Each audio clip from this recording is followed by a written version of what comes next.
Bueno, en cierta forma, tu estudio sobre la contracepción fue lo que tal vez plantó la semilla original en el corazón de ustedes y eventualmente los llevó a la Iglesia Católica, pero ciertamente no enseguida, porque de hecho Scott te precedió en el viaje. Descríbenos esa época difícil porque todo está en el libro Roma, Dulce Roma, pero tal vez pueda condensarlo para que la audiencia comprenda los tiempos difíciles y luego el júbilo de llegar al otro lado.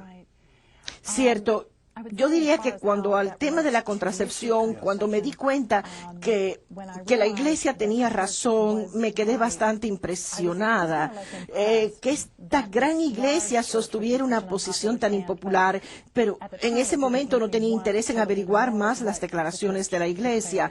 El comentario de Scott fue, hasta un cerdo ciego puede encontrar bellotas. Él estaba menos impresionado que yo en aquel momento y era un anticatólico tan ardiente que en aquel momento no nos pasó por la mente que esto pudiera tener mucho impacto. Había otros problemas críticos. Algunos se resolvieron en el seminario y otros los tratamos más adelante cuando Scott estudió los problemas y él tenía un poco más de tiempo que yo porque a él le pagaban por estudiar y yo estaba cada vez más ocupada, primero con un hijo, después dos, pero él no estaba encontrando sólidas respuestas bíblicas a los temas críticos como ¿dónde enseña la Biblia la justificación solo por la fe? ¿Dónde enseña la Biblia que solo las Escrituras son nuestra fuente de verdad y conocimiento? Y otros miles de temas que nunca consideró de interés, como la comunión de los santos o reconocimiento de María según las Escrituras y comprensión de la autoridad dentro de la Iglesia y que no solo hemos recibido las Escrituras, sino también un magisterio para que él lo interprete. Ahora, cuando él estudiaba esto, ¿tú lo escuchabas? Sí iba a su oficina y estudiaba por horas y no quería que saliera. Yo no quería saber sus maravillosos descubrimientos. Recuerdo el día que salió y me dijo, Kimberly, tal vez no son solo 2 los sacramentos, tal vez hay 7. Y lo que tú crees de estos 2, no sé siquiera si es correcto. Y yo estoy pensando, déjame en paz. Tengo mi maestría en teología. Ya he visto y he hecho todo esto.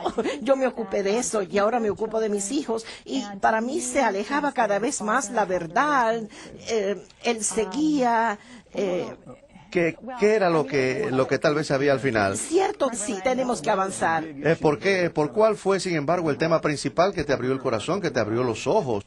No sé que fuera tan solo un tema en particular. Cuando fue admitido a la Iglesia Católica, recuerdo haber tenido una discusión a la semana siguiente y decirle, ¿y qué pasará con los niños? Y de repente me dijo, me doy cuenta de que estoy tantas implicaciones que me iban allá. Y él dijo, eventualmente van a ser católicos porque yo he hecho el compromiso por mí y por mis hijos. Y yo pienso, son hijos míos también, ¿sabe? Y empezaba a comprender que yo iba a ser la única protestante en lugar de ser el único católico. Y salí de la habitación y en mi corazón me decía, yo no, Kimberly, voy a tener otro hijo por culpa del Papa. Pues se me oprimió el corazón y poco después, no fue por mucho tiempo que luché con Dios, pero lo que el Señor hizo llegar a mi corazón fue, este fue uno de los pocos problemas que uno estudió tan a fondo y ambos están de acuerdo que no se debe pecar contra la vida.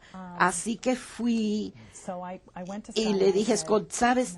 Seguiré abierta hacia la vida y abierta hacia ti en el acto del matrimonio. No cerraré mi corazón y yo honradamente creo que no cometimos un pecado mortal porque mantuvimos el cauce de gracia abierto y él recibió la gracia a través del sacramento de la confesión, que Dios utilizó este acto de unión para evitar que llegáramos al divorcio. Fue sumamente difícil, sumamente doloroso que después de estar tan unidos en el seminario, ahora fuéramos por caminos tan divergentes. Entonces, en medio de esto, Scott tuvo una conversión con mi papá y me llama papá de repente y me dice, Kimberly, tengo que hacerte una pregunta, dijo. Tú rezas la oración que yo rezo a diario, Señor, iré a donde tú quieras que yo vaya, haré lo que tú quieras que yo haga, diré lo que tú quieras que yo diga y me privaré de lo que tú quieras que me priva. Y con cierto sarcasmo le dije, no, papá, no estoy rezando esa oración en estos días. Él se asombró y me dijo, no, y le dije, papá, si yo dijera esa oración, le diría a Dios que estoy dispuesta a ser católica y yo no soy. y nunca seré católica romana. Y él dijo, sabes, cielo, aquí el asunto no es si vas a ser católica o no. Jesús es el Señor. Y no le puedes decir a él dónde irás o no irás. Y él dijo, si no puedes rezar esa oración hoy, pídele la gracia de rezar la oración. ¿Y por qué sabes? Si fuera Scott quien hiciera esto. Tu papá es un director espiritual. Sí, mi padre un verdadero director espiritual. Así que empecé a orar y demoré 30 días. Llevé la cuenta, 30 días pidiéndole a Dios la gracia de decir la oración antes que pudiera hacerlo. Tenía mucho miedo, me sentía atrapada y lo que estaba haciendo en realidad al decir esa oración era darle la llave diciendo, muy bien, olvida mi mente, olvida mi corazón y seguiré a Scott como una tonta a la Iglesia Católica. Y lo que pasó, como todos se pueden imaginar, cuando dije esta oración de total entrega, Dios tenía derecho a hacer conmigo lo que quisiera. Era como si yo le diera la llave, pero Él fue quien abrió la puerta y despejó la jaula, y esa fue la primera manifestación de júbilo que recibiría en más de 3 años en mi relación con Dios. Y me sentí como elevada, y el Señor me decía, Kimberly, ya estás lista para comenzar a estudiar. No quiero decir que cierres tu cerebro ni tu corazón. Ahora puedes estar abierta al examen de todas las cosas. Entonces, así comenzaron unos 3 años de estudio. Alrededor de un mes después de esta experiencia, nació Ana. Y yo le dije a Scott, para su gran asombro, que debía de bautizarse como católica. Y era verdad, así fue, aunque yo no sabía que tenía que ser así. Y Dios fue misericordioso al evitarme toda la batalla con Scott, y que durante todo el embarazo los dos habíamos estado luchando sobre esto, el Señor y yo. De modo que así le dije a Scott y él se quedó asombrado. Luego hizo todos los arreglos, y cuando yo fui, que ahora es el obispo Bruckewitz, pero en aquel momento era Monseñor Bruckewitz. Yo no sabía que iba a decirme, Kimberly, tú siéntate aquí, pondremos a tu hija aquí, ¿sabes?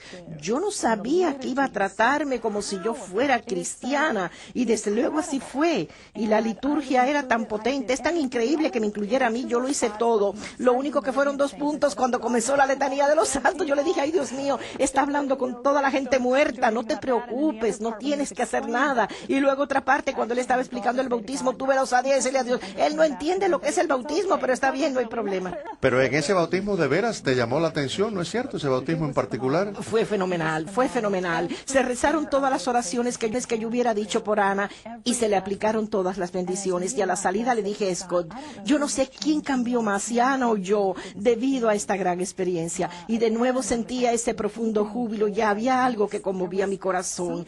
Así que lo primero que quise fue estudiar el bautismo, y esto se relacionaba con la justificación. Y ahí estás. Entonces, ¿sabes? Los demás sacramentos, que de hecho eran 7, y que en la Eucaristía, y así sucesivamente.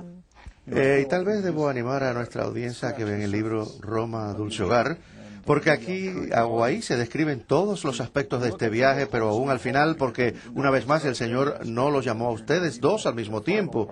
Scott entró 4 años antes que tú, y tuvo muchas dificultades en esto, pero siempre las encontramos en nuestro ministerio con otros conversos que a veces van a diferentes pasos, pero en fin de cuentas realmente te rendiste.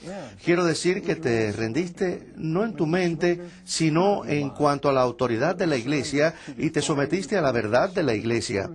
Y tal vez es importante que profundicemos sobre el asunto que estamos tratando esta noche, porque realmente cuando contemplas tu propio viaje, fueron tus hijos los que te trajeron a la Iglesia en los temas de abrirse a la vida y el tema de la contrasección, pero también al renacer de tus hijos por medio del bautismo fueron los que te llegaron al corazón.